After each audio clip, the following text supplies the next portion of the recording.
இங்க ஒரு சின்ன பையன் எக்ஸாமுக்காக படிச்சிட்டு இருக்கான். அப்ப பாத்தீங்கன்னா அவங்க அப்பா அந்த சின்ன பையனுக்கு ஒரு பாலை கிஃப்ட் பண்றாரு. அந்த பாலை வாங்கின சின்ன பையனும் ஜாலியா அங்க தூக்கி போட்டு விளையாண்டுட்டு இருக்கான். அப்படி விளையாண்டுட்டு இருக்கும் போதுதான் நோட் பண்றான் அந்த பால்ல ஏதோ ஒன்னு டிஃபரெண்டா இருக்குன்னு. அந்த பால்ல டிஃபரெண்டா இருக்கிறத பார்த்து அந்த சின்ன பையன் கையை வச்சுக்கிட்டு சும்மா இல்லாம அதை திருகி ஒரு அழுத்துறான். அப்ப பாத்தீங்கன்னா திடீர்னு அந்த பால்ல இருந்து சின்னதா ஒரு வெளிச்சம் வந்து அந்த பாலோட உருவமே மாற ஆரம்பிச்சிருது. இதை பார்த்து பயந்து போன அந்த சின்ன பையன் அங்க ஓப்பன்ல இருந்த ஒரு கபோர்டுக்குள்ளார அந்த பாலை தூக்கி போட்டு ஓன்னு கத்த ஆரம்பிச்சாரான். இதை பார்த்து அவங்க அப்பா ஏன்டா கத்துறன்னு சொல்லிட்டு அவனையும் தூக்கி அந்த கபோர்டுக்குள்ளாரையே போட்டு லாக் பண்ணிடுறாரு. அந்த இருட்டுல இருந்த சின்ன பையனும் திரும்ப பயந்துகிட்டு திரும்ப ஓன்னு கத்த ஆரம்பிச்சிடறான். அப்பதான் அங்க திடீர்னு ஒரு விஷுவல் ஒன்னு தெரியுது. அந்த சின்ன பையனும் அந்த விஷுவலை அமைதியா பார்த்துட்டு இருக்கான். அதுக்கப்புறம் தான் தெரியுது இது ஒரு பால் கிடையாது, இது ஒரு ஏலியன் டாக்னு அந்த சின்ன பையனுக்கு. இதெல்லாம் தெரிஞ்சுக்கிட்ட அந்த சின்ன பையன் அப்படியே அமைதியாயிடுறான். இதெல்லாம் வெளியே இருந்து பார்த்துட்டு இருந்தவங்க அப்பா அந்த கபோர்டை ஓபன் பண்ணிட்டு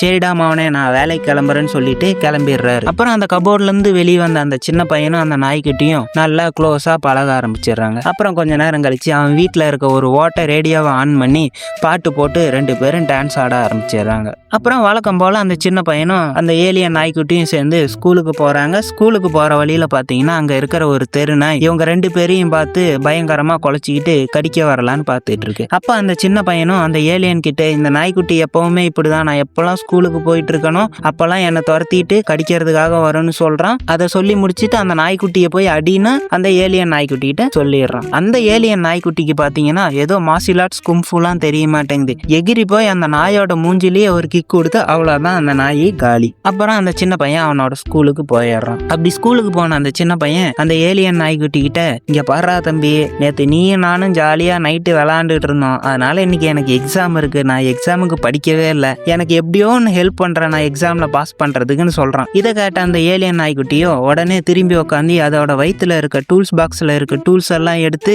அவனுக்கு ஒரு சூப்பர் பவர் இருக்க கிளாஸ் ஒன்னு ரெடி பண்ணி கொடுக்குது. இதை பார்த்த அந்த சின்ன பையனும் பயங்கரமா குஷியாயிடுறான். அப்புறம் அந்த கண்ணாடியை போட்டுக்கிட்டு கேஷுவலா போயிட்டு அவனோட எக்ஸாம் ஹால்ல உட்காந்துடுறான். அப்போ திடீர்னு அங்க வந்து அவனோட கிளாஸ் டீச்சர் என்னடா தம்பி கண்ணாடி எல்லாம் புதுசா போட்டு வந்திருக்க அப்படின்னு கேக்குறாரு. அதுக்கு அந்த சின்ன பையன் இருந்துகிட்ட உடனே சார் எனக்கு மெட்ராஸைங்க சார் அப்படின்னு சொல்லிடுறான். நீங்க வேணா சொல்லுங்க சார், உங்களுக்கு வேணான்னா இந்த கண்ணாடியை நான் கலட்டிடுறேன் அப்படிங்கிறாரு. அந்த சின்ன பையன் மெட்ராஸைன்னு சொல்லும், அந்த சாரும் கேஷுவலா விட்டுறாரு. அப்புறம் எக்ஸாமும் ஸ்டார்ட் ஆகுது. அப்போ அந்த கண்ணாடியோட கார்னர்ல இருந்த ஒரு ஹோல்ஸ்ல இருந்து ஒரு சின்னதா ஈ மாதிரி இருக்க ஒரு ரோபோட் ஒன்னு பறந்து வருது. அந்த பறந்து வந்த ஈ மாதிரி இருக்க ரோபோட் பக்கத்துல ஒரு நல்லா படிக்கிற ஸ்டூடெண்டோட பேப்பர்ல இருக்க ஆன்சர் எல்லாம் போய் ரெக்கார்ட் பண்ண ஆரம்பிச்சிருது. அந்த ரெக்கார்ட் பண்ண ஆன்சர் எல்லாம் அந்த பையனோட கண்ணாடியில அழகாவே தெரிய ஆரம்பிச்சிருது.